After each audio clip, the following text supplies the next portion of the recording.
The Halloween Express Mystery. Good evening, dear listeners. I'm Stephen, and welcome to Cozy Mysteries, where we unravel tales of intrigue from the comfort of our fireside chairs. Tonight's story takes us aboard a very special train, the Halloween Express, where festivities turned fatal and only the most methodical mind could piece together the truth. Chapter 1. A Journey Begins in Shadows. The platform at King's Cross Station buzzed with unusual energy that October evening. Children in costumes tugged at their parents' hands, eager to board the overnight luxury service to Edinburgh. The Halloween Express had become something of a tradition among wealthy families, a mobile celebration that transformed an ordinary journey into an elaborate event. Among the travellers stood a gentleman of modest height, immaculately dressed despite the hour, his moustache groomed to perfection. He carried a small valise and walked with the careful precision of someone who found disorder physically painful. He had booked passage to Edinburgh for a criminology conference, expecting nothing more than a restful journey. The train itself was a marvel. Each first-class carriage had been transformed into a different Halloween scene. Car 1 resembled a vampire's castle, complete with cobwebs and crimson drapery. Car 2 housed a witch's cottage, with a cauldron bubbling with dry ice. Car 3 had been styled as a haunted graveyard, plastic tombstones standing between the seats. Car 4 featured a haunted mansion parlour. Car 5 contained a monster's laboratory. Car 6 rounded out the decorations with an autumn harvest theme. As our gentleman found his compartment in Car 2, he noted the other passengers with his characteristic attention to detail. A boisterous American businessman held court near the witch's cauldron, his voice carrying throughout the carriage. Two women, identically dressed as vintage film stars in shimmering gowns and feathered headpieces, laughed together. A stern-faced banker in a devil costume adjusted his horns. A nervous young man dressed as a ghost kept checking his watch. The train lurched forward at precisely 7 o'clock. The conductor, dressed as a ringmaster, announced the evening's schedule through the intercom. Dinner would be served in the dining car at 7:30. At 8 o'clock sharp, the trick-or-treat procession would begin.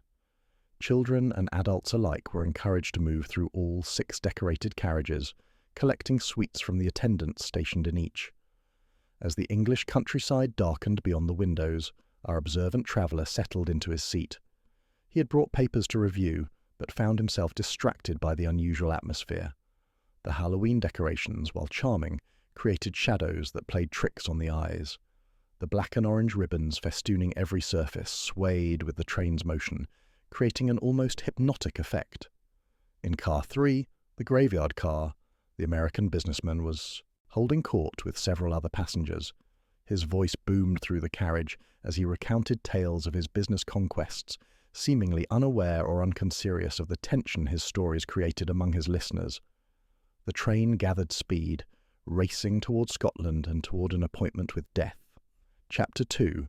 The Festival of Masks. The dining car glittered with candlelight and crystal as passengers gathered for the evening meal. Our gentleman from Car 2 chose a table where he could observe the comings and goings. The seating arrangement proved informative. At the largest table sat the American businessman, introduced to all as Cornelius Blackwell. His costume, a king's robe and crown, seemed fitting for a man who clearly viewed himself as royalty. He was perhaps 60 years old, with the robust build of someone who enjoyed life's pleasures without restraint. Beside him sat a young woman of striking beauty, dressed in an elaborate Marie Antoinette costume. Her face, though expertly made up, bore a resemblance to Blackwell's strong features. This was his daughter, Charlotte, travelling with him on business matters to Edinburgh. She picked at her food, her eyes occasionally flashing with something that might have been resentment when her father spoke.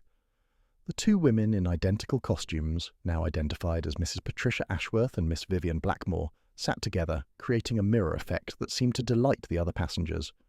Both were dressed as stars of the silent film era, their gowns shimmering silver, their heads adorned with matching feathered headpieces and domino masks. They giggled at the confusion their matching attire caused. At another table sat Edmund Carstairs, a banker dressed unconvincingly as a devil. His red costume contrasted sharply with his pale, drawn face. He watched Blackwell with barely concealed hostility, his fork clenched so tightly his knuckles showed white. Near the window, a young man who had introduced himself as Timothy Drake sat alone in his ghost costume, essentially white sheets artfully draped and held with silver chains. He seemed nervous, constantly adjusting his spectacles beneath the ghost makeup, his eyes darting toward Blackwell's table repeatedly. An older gentleman dressed as a pirate, one Captain James Hartley, retired military by his bearing, sat stiffly at the bar. His jaw was set in a hard line as he listened to Blackwell's booming voice recount a business deal. Our observant traveller noted each interaction, each glance, each subtle shift in body language. Years of studying human nature had taught him that costume parties revealed as much as they concealed. People wore masks, certainly, but those very masks often freed them to display emotions they might otherwise hide. The dinner proceeded with courses of soup, fish, roasted game, and a rich chocolate dessert shaped like jack-o'-lanterns. Blackwell dominated conversation at his table, speaking of property acquisitions and corporate takeovers with the casual brutality of someone who had never lost a business battle. As coffee was served, the conductor appeared again in his ringmaster costume. "Ladies and gentlemen, children of all ages, in 15 minutes the Halloween trick-or-treat procession will begin. Please return to your carriages and prepare. At 8 o'clock precisely you may begin moving through all 6 decorated cars to collect your treats. Remember, visit every car for the complete experience." Passengers began dispersing to their compartments. Our gentlemen returned to car 2, noting how the train's motion had increased. They were reaching a stretch of track known for its curves and tunnels.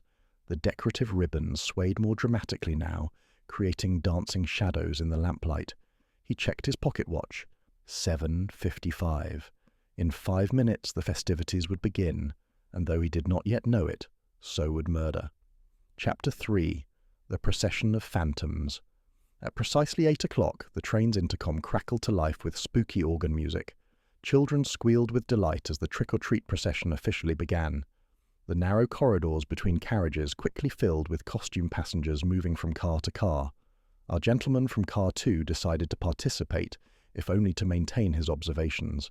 He retrieved a small notepad from his jacket pocket, a habit formed over decades of detective work, and began making his way forward. Car 1, the vampire's castle, was crowded with excited children. The attendant, dressed as Dracula, distributed wrapped candies from a black cauldron. Our observer noted the time, 8:02. He also noted which passengers were present. The 2 identical film stars were here, laughing as children mistook one for the other. The devil banker stood in the corner, barely participating. The ghost, Timothy Drake, moved nervously through the crowd. By 8:05, the crowd had shifted to car 2, the witch's cottage. Here the attendant wore a pointed hat and green face paint. She distributed treats from her bubbling cauldron. Charlotte Blackwell, the Marie Antoinette, collected candy with a fixed smile that never reached her eyes. Her father was not with her, which our observer found curious given how controlling Blackwell had seemed at dinner. The movement through the train created natural chaos. Passengers bumped into each other, laughed, apologized, and continued forward. The Halloween decorations made identification difficult. The flickering orange lights, the masks, the costumes all conspired to create confusion about who was where and when. Car 3, the graveyard car, appeared empty when our gentleman arrived at 8:08. The plastic tombstones cast eerie shadows. Black ribbons hung from the ceiling like willow branches. The attendant, dressed as a zombie, stood ready with treats but looked puzzled. "Where is everyone?" she asked. "They should be here by now." Indeed, the natural flow of the procession should have brought passengers to car 3 by this time. Our observer's instincts prickled. Something was not following the expected pattern. He moved to the far end of car 3 toward the connection to car 4. That's when he noticed the feet protruding from behind one of the larger tombstone decorations. The shoes were expensive, custom-made. The robe was royal purple. Cornelius Blackwell lay sprawled between the seats, his face purple, his eyes bulging. Around his neck, twisted tight enough to embed in the flesh, was a length of black and orange Halloween ribbon, the decorative kind that had been festooning car 4, the haunted mansion car. The murder had occurred recently. Very recently. Our gentleman checked his watch again. 8:09. He carefully examined the scene without touching anything, noting every detail. The position of the body, the angle of the ribbon, The scuff marks on the floor, the unusual distribution of the Halloween decorations around the body, as if they had been disturbed and hastily rearranged. Then he did something that might have seemed cold to those who did not understand his methods. He continued through to car 4, noting the time, noting who was present, noting every detail of the haunted mansion car's decorations. The ribbon matching the murder weapon hung in festive loops from the ceiling. One section had clearly been torn away recently. The ends were fresh, not faded like the rest. Only then did he return to car 3 and quietly alert the conductor to what he had found. The Halloween Express suddenly became something far darker than anyone had planned. Chapter 4, The Web of Grief and Greed. The train's festivities stopped immediately. The conductor, abandoning his ringmaster persona, moved with grim efficiency to secure car 3. Within minutes, all passengers had been gathered in the dining car, now a holding area rather than a place of celebration. Children, confused and frightened, clung to their parents. Adults removed their masks, as if death had made pretense obscene. Our gentleman requested permission to examine the scene thoroughly before anything was disturbed. The conductor, recognizing expertise when he saw it, agreed. For the next 20 minutes, our observer worked in car 3 with the methodical precision that had made his reputation. He measured distances. He noted the exact position of every Halloween decoration. He examined the murder weapon, the black and orange ribbon, still embedded in Blackwell's neck. He studied the floor, the seats, the windows. He tested the door mechanisms. He even tasted the air, detecting the lingering scent of expensive cologne mixed with something else, fear, perhaps, or exertion. Then he requested interviews with specific passengers. The conductor arranged for a private compartment in car 5, the monster's laboratory, which seemed grimly appropriate given the circumstances. Charlotte Blackwell came first. She had removed her Marie Antoinette wig, revealing short dark hair. Her makeup was smudged from crying, genuine tears, our observer noted, though their source remained unclear. "When did you last see your father, mademoiselle?" "At dinner. We didn't speak much. We rarely did." Her voice was flat, emotionless now that the initial shock had passed. "You did not participate in the trick-or-treat procession together?" "God, no. I tried to avoid him when possible. Is that terrible to say, now that he's dead?" She looked up, her eyes challenging. "I won't pretend we had a good relationship. He was a brutal man in business and in life." "Yet you travelled with him?" "He insisted. There's a property deal in Edinburgh. He wanted me there to sign papers." She laughed bitterly. "I'm his only heir, you see. Everything goes to me now. How convenient that looks, doesn't it?" Our gentleman did not comment on that observation. Instead, he asked about her movements during the crucial minutes between 8 and 8:09. She had been in cars 1 and 2, collecting candy with the other passengers, visible to dozens of witnesses. She had not entered car 3 until after the body had been discovered. Edmund Carstairs, the devil banker, came next. He had removed his horns but still wore the red costume, which made his pale face appear even more drawn. "Mr. Blackwell ruined you, did he not?" The question was direct, as was our observer's way. Carstairs didn't deny it. 3 years ago, he acquired my bank through corporate manoeuvring that was legal but immoral. I lost everything. My position, my reputation, my pension.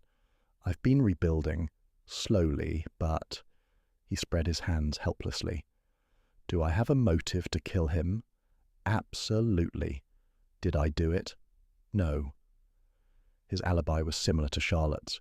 He had been in cars 1 and 2 during the crucial minutes, seen by multiple witnesses. He had not entered car 3 until summoned by the conductor. The interviews continued. Timothy Drake, the nervous ghost, admitted that Blackwell had destroyed his father's shipping company 5 years earlier, driving the elder Drake to suicide. I wanted him to acknowledge what he'd done, to show some remorse. I'd arranged to meet him on this train to confront him. But kill him? I couldn't. I don't have that kind of courage. He too had been in cars 1 and 2, visible and accounted for. Captain Hartley the pirate revealed that Blackwell had acquired and demolished a historic property that Hartley's family had owned for generations, turning it into a shopping complex. "I've imagined his death 1,000 times, Hartley admitted, but imagination and action are very different things." His alibi was similarly solid. Mrs. Patricia Ashworth and Miss Vivian Blackmore, the identical film stars, were interviewed together at their insistence. They explained they were old friends who had coordinated their costumes for fun. Neither admitted to any connection with Blackwell, though something in their manner suggested they were withholding information. Our gentlemen studied them carefully. The identical costumes, the matching feathered headpieces, the similar builds and colouring. They could easily be mistaken for one another, especially in the chaos of the trick-or-treat procession. By 11 o'clock, the interviews were complete. The train continued toward Edinburgh, its festive atmosphere replaced by heavy tension. Our observer retired to his compartment, but not to sleep. His little grey cells, as he sometimes called them, were working furiously. 6 passengers with motives, all with apparent alibis. A murder committed during the exact window when everyone was moving between cars. A victim strangled with Halloween ribbon from car 4 but found in car 3. And those identical costumes. The pieces were there. He simply needed to arrange them in the correct order. Chapter 5. The Dance of Deception. Morning light streamed through the train windows as the Scottish landscape rolled past. Our gentleman had spent most of the night in thought, occasionally making notes in his small book. The train was due to arrive in Edinburgh at 9 o'clock. He had, until then, to piece together the truth. He requested the conductor gather all the passengers with motives in the dining car at 8 o'clock. The conductor, haggard from a sleepless night, complied. The 6 individuals assembled along with Charlotte Blackwell, who technically wasn't a suspect given her solid alibi. "You have solved it?" asked the conductor hopefully. "I have several observations to share," came the careful reply. "Whether they lead to a solution, we shall see." Our observer began by reconstructing the timeline with meticulous precision. He had the conductor bring the attendants from each car to confirm when specific passengers had been seen collecting treats. At 8 o'clock, the procession began in car 1. Multiple witnesses placed most of our suspects there. By 8:05, the crowd had moved to car 2. By 8:08, passengers should have been entering car 3. But car 3 was largely empty when I arrived at 8:09, and Mr. Blackwell was already dead. "Surely that narrows the window considerably," suggested Captain Hartley. "Indeed. The murder occurred between 8:05 and 8:08. During those 3 minutes, Mr. Blackwell was killed in car 4, not car 3, where his body was found." This statement caused a stir. "How can you know that?" demanded Edmund Carstairs. "The murder weapon. The black and orange ribbon came from the decorations in car 4. I verified this by examining the severed section. It matches perfectly with the ribbon hanging in the haunted mansion car. More significantly, there are drag marks on the floor of car 3, subtle but present, suggesting the body was moved from the connecting door." Our gentleman paused, letting this information settle. "The killer murdered Mr. Blackwell in car 4 during the tunnel. We passed through at approximately 8:06. The train schedule confirms we entered a tunnel lasting 43 seconds at that time. In complete darkness, it would have been simple to strangle someone quickly, especially someone caught off guard." "But then, how did the killer move the body without being seen?" asked Timothy Drake. "Ah, that is where the ingenious nature of this crime reveals itself. The killer did not move alone. The killer used the trick-or-treat crowd itself as camouflage. Think of the chaos. Children running between cars, adults bumping into each other, everyone in costume and mask. In such confusion, 2 people supporting a third between them would simply appear to be helping an intoxicated or ill passenger. The Halloween decorations, the dim lighting, the festive atmosphere, all conspired to hide a macabre procession within an innocent one." Charlotte Blackwell had grown very pale. "You're saying someone used the children as cover to move my father's body?" "Not just anyone, mademoiselle. Someone who planned this very carefully. Someone who understood the train's layout, the timing of the trick-or-treat procession, and most importantly, someone who had an accomplice providing an alibi." The words hung in the air. Our observer's eyes moved slowly across the assembled passengers, noting reactions. Edmund Carstairs looked confused. Captain Hartley appeared thoughtful. Timothy Drake seemed genuinely shocked, but the 2 women in identical costumes, Mrs. Ashworth and Miss Blackmore, had stopped looking at anyone directly. "Let us consider the physical evidence further," our gentleman continued. I examined the candy bags of all passengers last night while you slept, a liberty I took with the conductor's permission. Something very curious emerged.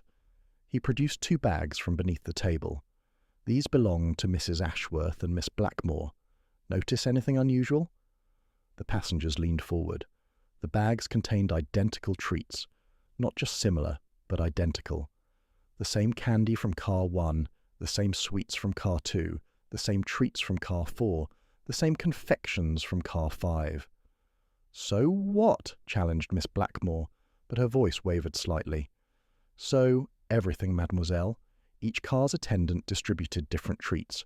The probability of 2 people collecting exactly the same items from each car is astronomically low. Unless," he paused dramatically, "unless they shared their collections, unless they coordinated what they gathered, unless one person actually collected treats from all 6 cars while the other was otherwise occupied." The truth was beginning to dawn on the assembled group. Charlotte Blackwell stood up slowly, her face now completely white. "You see," our observer continued gently, "the identical costumes were not merely for fun. They were part of a carefully constructed alibi. One woman could be seen in car 1, collecting treats and establishing presence. Then, while everyone was focused on the festivities, she could slip away briefly, commit the murder in car 4 during the tunnel's darkness, and return to the crowd. Meanwhile, her identical twin in costume continued to be seen, providing an alibi. Who would notice if one film star disappeared for a few minutes when another identical film star was still visible? Mrs. Ashworth stood abruptly. "This is ridiculous speculation. Vivian and I were together the whole time. We can vouch for each other." "Can you? Or were you cleverly never in the same place at the same time? I have questioned the attendants. Each remembers seeing one film star, singular, in their car, never 2 together." In the chaos and confusion, no one realized they were seeing the same woman moving back and forth, creating the illusion of 2 people being present simultaneously. "But which one of us do you accuse?" demanded Miss Blackmore, her composure cracking. "You can't tell us apart. Even the attendants can't. That's the whole point of our matching costumes." "Ah, but I can tell you apart. Not by appearance, but by methodology. You see, one small detail betrayed the truth." He turned to Charlotte Blackwell, who was trembling now. "Mademoiselle, I must ask you directly. Are you acquainted with Miss Vivian Blackmore?" Charlotte's eyes filled with tears. "She's my mother." The revelation hit the room like a thunderclap. Vivian Blackmore dropped back into her seat, all pretense abandoned. "Cornelius threw me out 20 years ago when Charlotte was 5, she said bitterly. "Divorced me, took my daughter, told everyone I was dead. I've been rebuilding my life ever since, but I never forgot what he did. And I never stopped loving my daughter." "You reconnected recently," our observer stated, rather than asked. 6 months ago, Charlotte whispered. "I hired a private investigator to find my mother. When I learned she was alive, that my father had lied to me all these years, I contacted her. We've been meeting in secret." "And planning this," our gentleman concluded. "Mrs. Ashworth, your true identity remains unknown to me, but I suspect you're an associate of Miss Blackmore, was recruited to help. The 2 of you wore identical costumes, not as friends having fun, but as co-conspirators creating an alibi. While Mrs. Ashworth maintained visibility in cars 1 and 2, Miss Blackmore slipped into car 4 during the tunnel, strangled Cornelius Blackwell with the Halloween ribbon, and then both of you, with the help of the crowd as camouflage, moved the body to car 3 to confuse the timeline." "You can't prove any of this," Vivian said, but her voice lacked conviction. "Can I not? Let me share my final observation. The candy bags, they contain identical treats because you shared them later, splitting the collection to maintain the illusion of 2 separate people collecting separately. But you made one mistake. Car 6, the autumn harvest car, distributed apple cider candies wrapped in gold. Foil. I found 6 pieces in Mrs. Ashworth's bag and 6 in yours. But the attendant in car 6 specifically remembers giving a 12-piece bundle to the film star lady because that was all she had left. She remembers this clearly because she apologized for not having more variety. 12 pieces to one person, 6 each in 2 bags. The mathematics of guilt, mademoiselle." Vivian Blackmore's shoulders sagged. He destroyed my life. He took my daughter from me. He built an empire by crushing people like grapes for wine. Was he not guilty of crimes far worse than murder? That is not for me to judge, our observer replied quietly. I merely present the facts. The rest is for others to decide. As the train pulled into Edinburgh Station, two separate tragedies concluded: the murder of a ruthless businessman and the destruction of a mother's desperate attempt at revenge. Our gentleman gathered his valise and prepared to disembark, hoping his criminology conference might prove less eventful than his journey to it. But he knew better. Murder, like the train itself, always followed a schedule. One simply needed the method to read it correctly. Chapter 6. The Method in Motion. The conductor had contacted the Edinburgh police by telegram during the night. As the Halloween Express pulled into Waverley Station, a contingent of officers waited on the platform, led by Inspector Douglas MacLeod, a stern-faced Scot with sharp eyes and sharper instincts. Our gentleman spent the morning in a private office at the station, presenting his evidence to Inspector MacLeod with characteristic precision.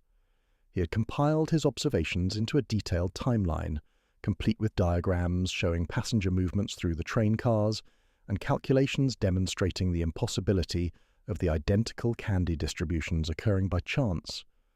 The mathematics alone are damning, he explained, spreading his notes across the inspector's desk. The probability of two individuals independently collecting identical treats from 6 different sources, each offering different varieties, is approximately 1 in 14,000. Add to this the testimony of the Car 6 attendant regarding the 12-piece bundle, and the conclusion becomes inescapable. Inspector MacLeod studied the timeline carefully. But establishing that they coordinated their candy collection doesn't prove murder. It proves deception, certainly, but why deceive unless there is something to hide? The identical costumes, the coordinated movements, the shared candy bags. These are not the actions of two friends having innocent fun. These are the carefully planned elements of an alibi, and an alibi is only necessary when one has committed a crime. What about physical evidence? Fingerprints on the murder weapon? The ribbon was handled by many people throughout the evening as decorations were adjusted. However, our observer produced a small evidence bag containing fibres. I found these on Mr. Blackwell's jacket. They are silver in colour and composition, consistent with the sequins from the film star costumes. More significantly, I found similar fibres embedded in the Halloween ribbon used for strangulation. The costume shed these sequins during the act of murder. Both women wore identical costumes, MacLeod pointed out. Indeed, but I also examined both costumes this morning with the lady's reluctant permission. Miss Blackmore's costume shows signs of stress at the shoulders and underarms, consistent with the exertion required to strangle a man. Mrs. Ashworth's costume shows no such wear. Additionally, Miss Blackmore's costume has a small tear near the hem, and I found a matching piece of silver fabric caught on a decorative hook in car 4, near where the murder occurred. The inspector's expression shifted from skepticism to interest. You've been thorough. Thoroughness is merely method applied consistently. Now consider the motive. Once I learned that Miss Blackmore was Charlotte Blackwell's mother, the entire picture became clear. This was not a random murder, but a carefully planned revenge, motivated by both past injustice and potential future gain. Future gain? Charlotte Blackwell inherits her father's entire fortune. With her mother dead for 20 years, she is the sole heir. I do not suggest that Charlotte was aware of the murder plan. I believe she was kept ignorant to protect her.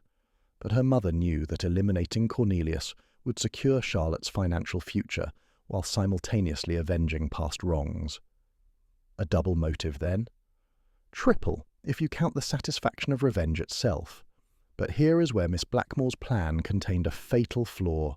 She assumed that chaos and confusion would be sufficient cover. She did not account for the methodical reconstruction of events. She did not expect someone to notice the candy distribution or to time the train's movement through the tunnel precisely.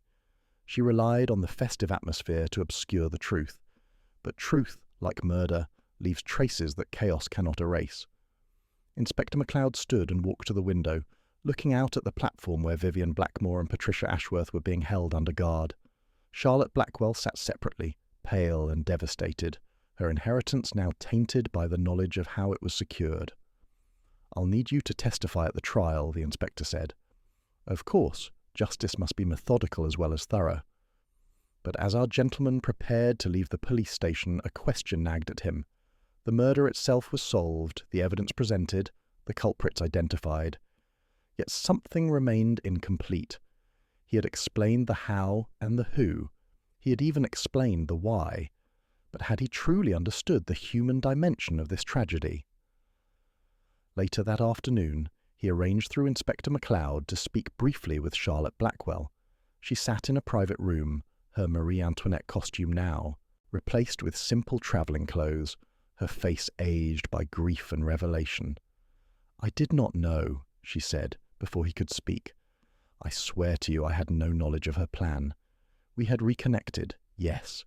We had talked about my father's cruelty, about what he'd done to her, to me, to others. But murder? Never.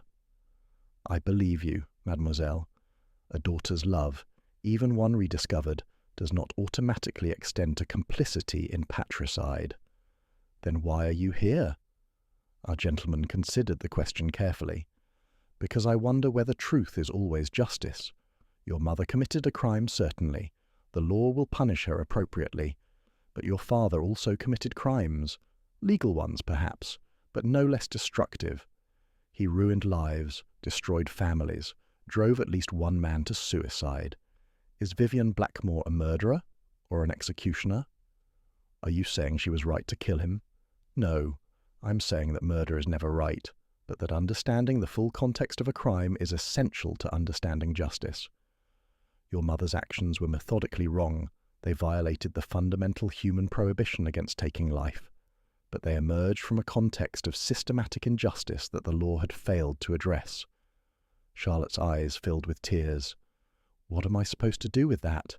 With this fortune built on my father's cruelty, now secured by my mother's crime?" "That, mademoiselle, is a question of personal morality that goes beyond my expertise. I solve puzzles of death. How to live with the consequences of death. That puzzle each person must solve alone." He left her there, contemplating the burden of her inheritance. As he walked back to his hotel through Edinburgh's autumn streets, he reflected on the incomplete nature of all solutions. The Halloween Express mystery was solved, but the human mysteries it had exposed, of revenge, of justice, of family, those remained open questions. Method could solve murder, but could method solve grief? Could logic address injustice? Could deduction heal broken families? These questions occupied his thoughts as he prepared for his criminology conference, but they remained, as always, unanswered. Some mysteries, he had learned, resisted even the most methodical approach. Chapter 7. The Conference of Questions. The International Conference on Criminal Detection Methods convened the following morning in the assembly rooms on George Street. Our gentleman found himself somewhat distracted as various experts presented papers on fingerprint analysis, blood typing, and ballistic identification. His mind kept returning to the Halloween Express, to the methodical perfection of his solution and the ethical ambiguity of its implications. During the lunch interval, he was approached by a distinguished older gentleman with silver hair and intelligent eyes. Professor Edmund Wallace taught criminal psychology at Edinburgh University and had attended the morning sessions. "Monsieur," the professor began, having clearly recognized our observer from his reputation, "I heard about your work on the train murder. Remarkable deductive reasoning. The police are quite impressed with your methodology." "You're too kind. It was merely a matter of applying logic systematically." "But that's precisely what interests me. Your method is admirable, unquestionably effective, but does it account for the human element, for the psychological factors that drive people to crime?" The question echoed our gentleman's own recent thoughts. They found a quiet corner of the conference hall and continued their discussion over coffee. Professor Wallace elaborated. "Take your Halloween Express case. You determined who committed the murder, how they did it, and even why. But did you understand the killer's mind? The psychological transformation required for a mother to plan and execute such a crime? I understood the motive, revenge for past injustice combined with securing her daughter's future. Yes, But motive is not psychology. What internal process allows a person to cross the line from victim to victimizer? What cognitive mechanisms permit someone to justify murder? These questions go beyond timeline and physical evidence. Our gentleman frowned slightly. You suggest my method is incomplete. Not incomplete. Perhaps just one lens through which to view truth. Your deductive method reveals what happened. Psychology explores why the human mind made it possible. Both are necessary for full understanding. The conversation troubled our observer more than he cared to admit. Was his cherished methodology, his reliance on the little grey cells and systematic logic, somehow insufficient? Did reducing crime to puzzles and timelines miss some essential human truth? That evening, he attended a reception at the university. Among the attendees was Dr. Margaret Sinclair, a prominent psychiatrist who had worked with criminal defendants. When our gentleman mentioned the Halloween Express case, she offered her perspective. The interesting question, Dr. Sinclair said, is whether Vivian Blackmore planned this murder in the sense of premeditation, or whether she simply seized an opportunity that presented itself. The elaborate costume coordination suggests planning, but the choice of weapon, holiday ribbon readily at hand, suggests improvisation. Perhaps she boarded the train intending merely to see her daughter, and circumstances created possibility. The evidence suggests careful planning, our observer countered. The identical costumes were procured in advance. Mrs. Ashworth was recruited as an accomplice. The train schedule, with its tunnel timing, was presumably studied. Yes, but criminal plans often contain elements of both calculation and spontaneity. A person might plan to confront someone without planning to murder them, and then opportunity arises. Or they might plan murder in the abstract while hoping circumstances will prevent them from acting. The human mind is not a precise mechanism like your deductive method. It contains contradictions. These conversations planted seeds of doubt. Over the following days, as the conference continued, our gentleman found himself questioning the sufficiency of his approach. Method and logic had solved the Halloween Express murder, but had they understood it? On the final day of the conference, he presented his own paper on the importance of systematic observation in criminal detection. The presentation was well received, his methodology praised. But during the question period, a young criminologist from Berlin raised a troubling point. Your method works brilliantly when physical evidence exists and can be arranged logically. But what of crimes where evidence is absent, or where human irrationality creates scenarios that resist logical analysis? Does your method not require a certain orderliness in the crime itself? The question was astute. Our gentleman acknowledged that his method indeed worked best when criminals acted according to logical, even if criminal, reasoning. When chaos and pure irrationality dominated, deduction became more difficult. But was this a flaw in the method, or a reflection of reality?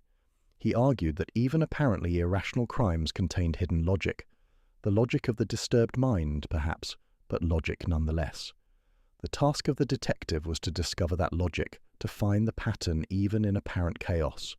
Yet privately he wondered. The Halloween Express murderer had acted with clear purpose and careful planning.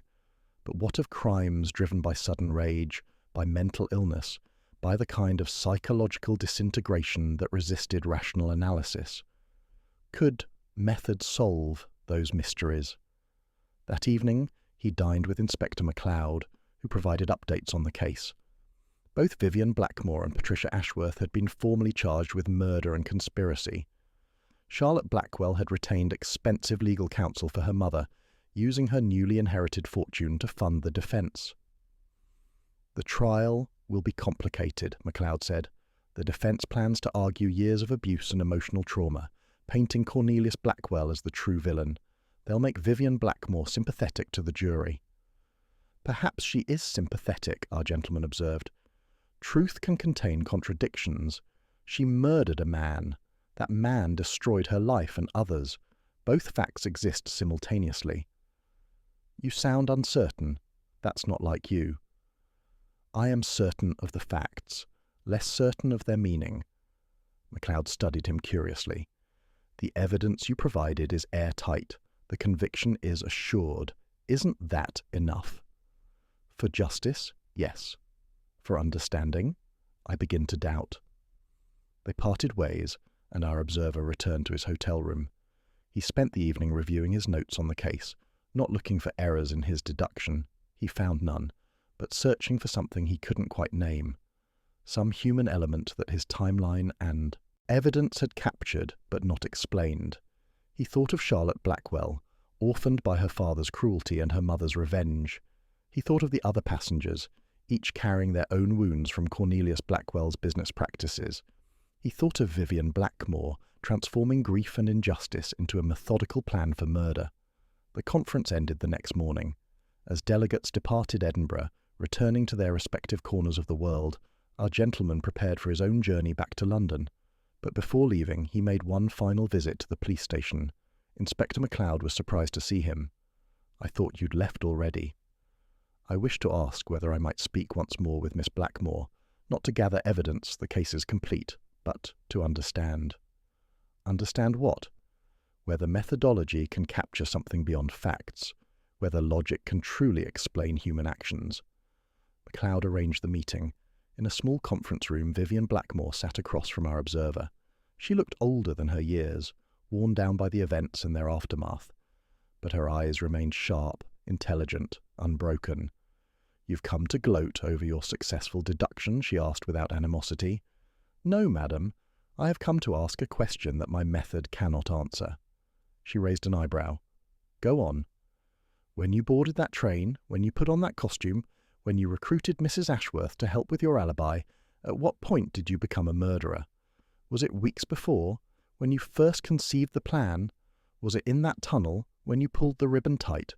Or was it 20 years ago, when Cornelius Blackwell destroyed your life and took your daughter? At what moment does a person cross the line from victim to villain?" Vivian was silent for a long moment.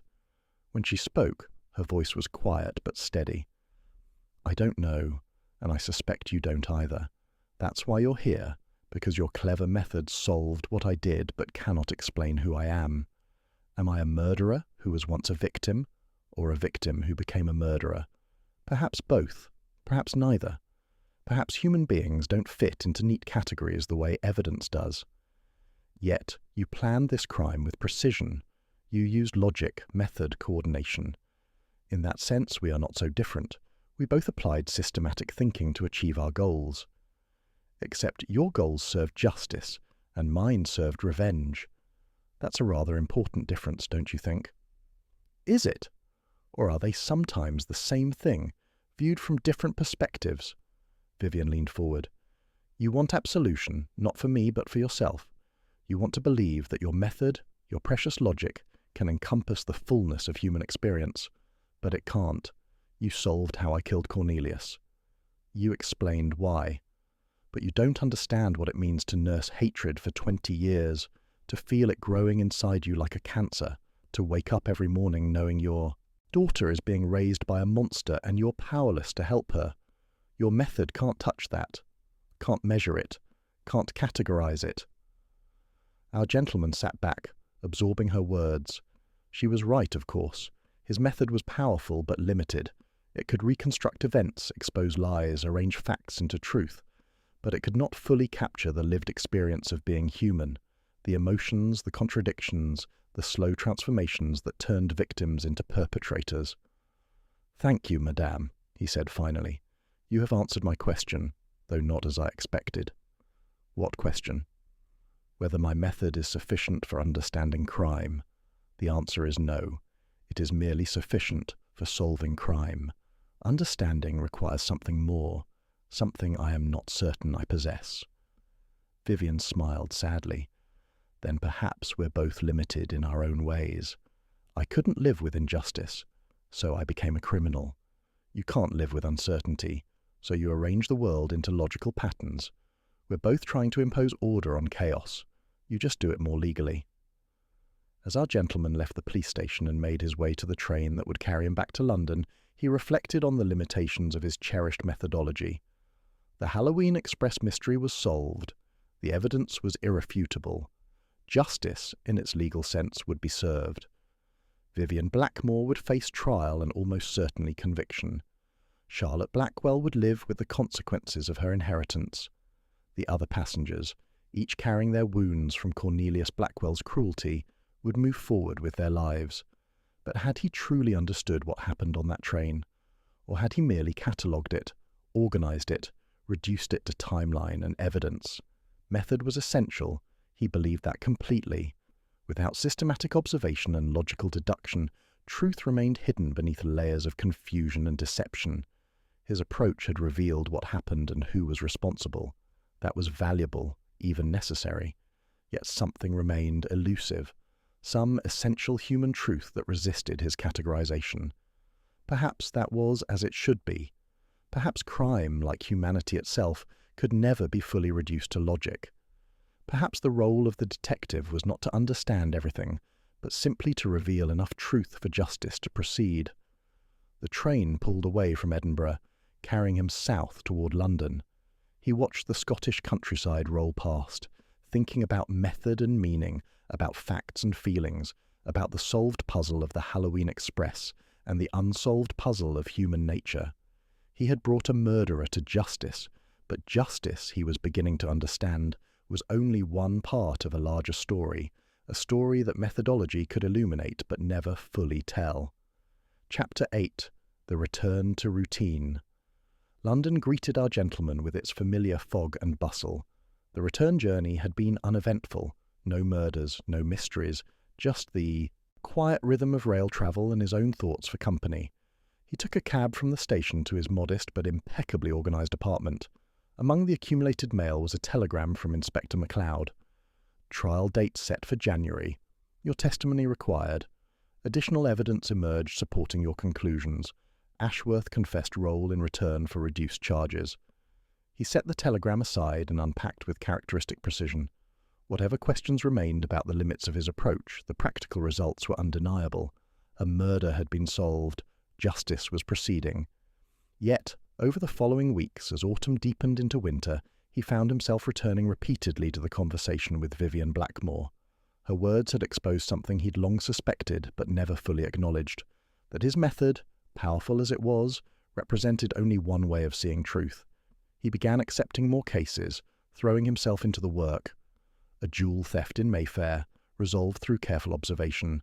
A blackmail scheme in Westminster, unravelled by comparing handwriting samples.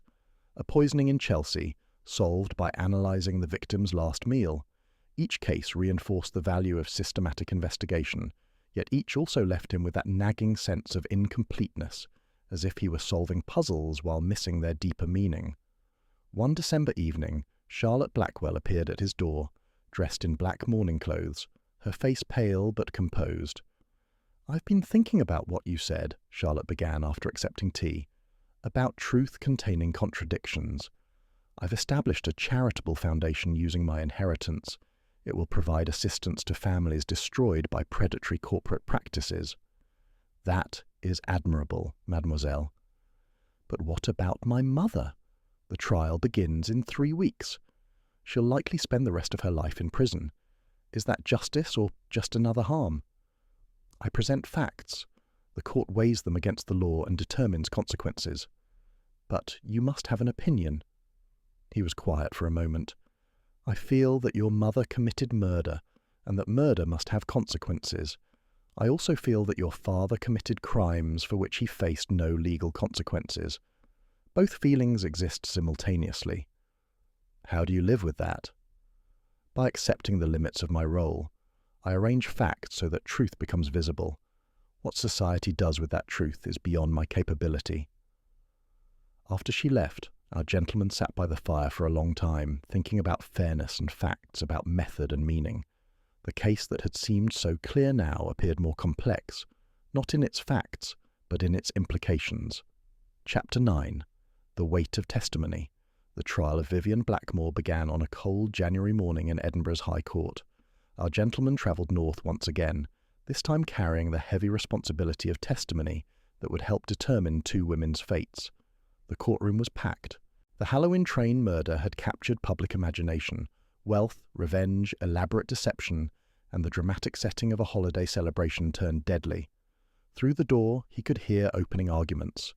The prosecution painted Vivian as a calculated murderer who had planned her crime for months. The defence spoke of Cornelius Blackwell's cruelty, of a mother separated from her child for 20 years, arguing psychological break rather than cold calculation. Both narratives, our gentleman reflected, contained truth. Both were also incomplete. When called to testify, he took the stand with characteristic precision. The prosecutor led him through his evidence methodically.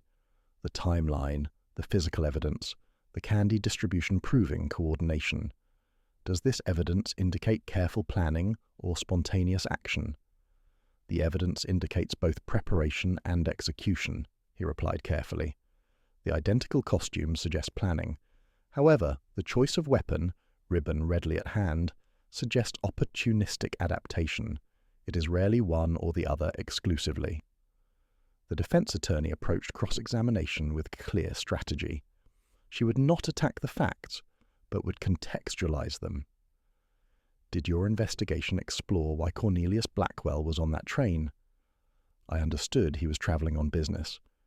So you didn't learn that Mr. Blackwell was travelling to finalise a purchase that would displace over 200 low-income families, or about the 7 companies he destroyed, the 4 men who committed suicide after being ruined by him.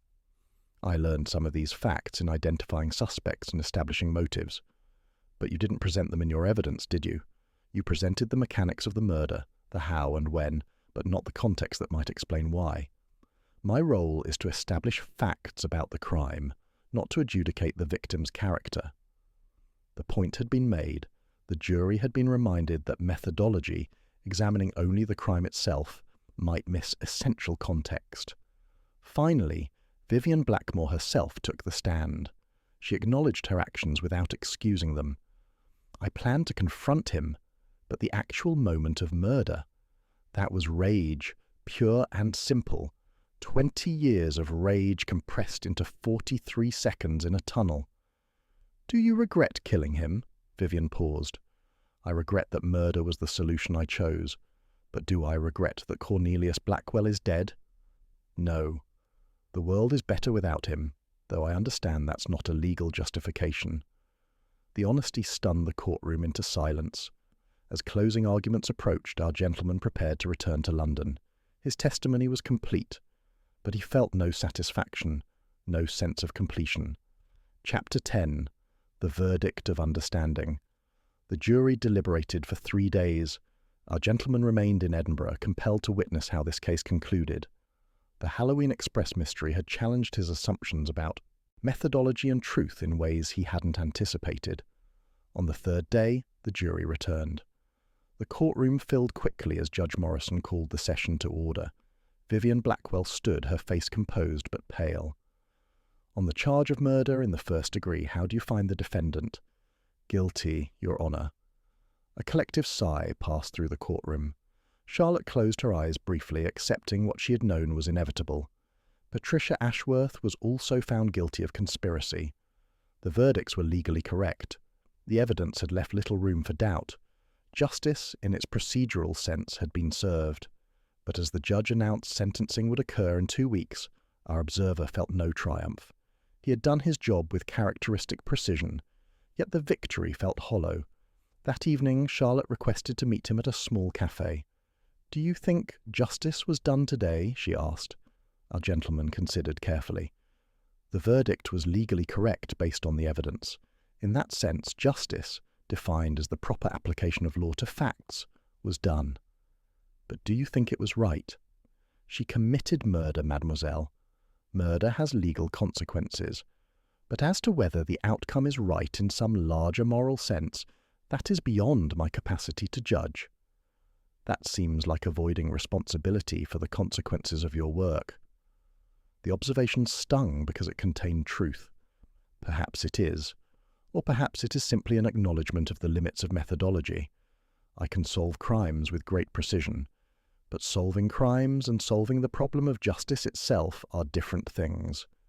2 weeks later, sentencing occurred. Vivian Blackmore received 25 years to life. Patricia Ashworth received 7 years. Both accepted their sentences with dignity. Our gentleman observed from the gallery, noting the legal ritual without celebration. Justice had been done according to law. Whether justice had been done according to some higher standard remained an open question. He returned to London on the evening train. The Halloween Express mystery was complete. His investigation had been thorough and accurate. The verdict had been correct. And yet, something remained unfinished. The case had taught him that perfect methodology could produce perfect solutions to imperfect problems. Solving what happened was not quite the same as understanding why it mattered. This recognition would not change his methods. They were too effective to abandon. But it might change how he understood his own role in the larger project of justice. Dear listeners, this concludes our tale. I'm Stephen, and you've been with Cozy Mysteries.